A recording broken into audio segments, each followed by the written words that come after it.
students, this is EduDeepak and you are watching EduDeepak channel, and this is the 31st video, and we are in the 5th question and 6th question regarding motion in a straight line lesson, and this is the chapter 3 in our SCRT state physics session. 5th question is a bird. A bird holds a fruit in its beak. That means a bird is holding a fruit with its help of beak. That means nose or mouth. Flies parallel to the ground. That bird flies parallel to the ground. So this is the bird path and this is the ground. So parallel to the ground. So it flies and it lets go of the fruit at some height. That means it might be at this place, it might be at this place, at this place, because they are saying only it is parallel, not at certain height. So the bird at any height drops the fruit. So it might drop here or here or here or anywhere. So it might drop the fruit at some height. Describe the trajectory of the fruit as it is falls to the ground as seen by the bird. If the bird is here and drop the fruit from here, so the bird's sight, that means the eyesight of the bird looks like the fruit is falling in a straight line. So the bird looks to the ground, that means the fruit falling to the ground. It looks the fruit is falling as the straight line. The trajectory of the fruit from the sight of bird of the fruit is straight line.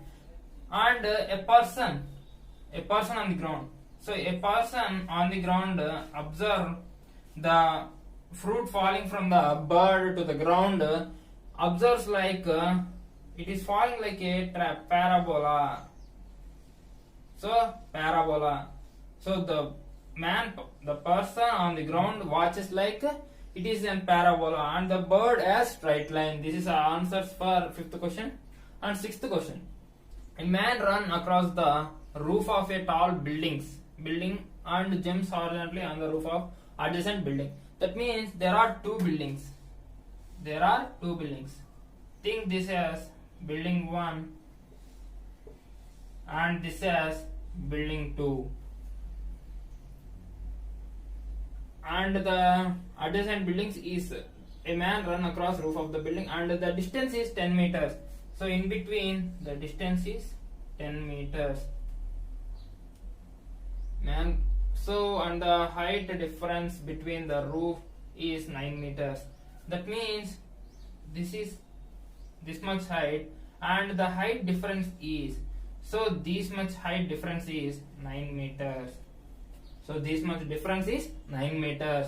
Will he able to land on the next building? So if he jumps from here to here, so the question is, if he jumps from the tip of the building of a top tower, can he land on the another building? So firstly we have to write the components. So they already given that g equal to 10 meter per second square. So acceleration quantity, and the height is 9 meters. So the height is 9 meters and the distance is 10 meters. So distance also 9 meters as it is nearer to that. So distance is 10 meters as it is the distance, and the velocity is 9 meters. So that is u. Initially its velocity is 9 meters. We have to firstly find the time of flight. Root 2h by g. This is the formula of time of flight and we have to calculate this. So t equal to 2 into 9. So height 9 by 10.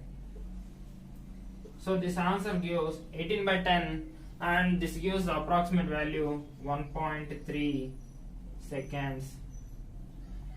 So approximately 1.1, 1.2, 1.3. So nearest value. And we have to find the value, the horizontal distance, no? horizontal distance. So horizontal distance traveled by man. That means when he jumps out, so the distance traveled by the man. dm equal to horizontal distance. Horizontal distance is 9. So we have to use the velocity. That means also 9 and multiplied by time 1.3. So this gives that approximately 12 point something value meters, and this is this is greater than the building distance. So this S is also represented by buildings. So dB. So this is man distance. So this is greater than, so that so he can jump here and can land on the another building.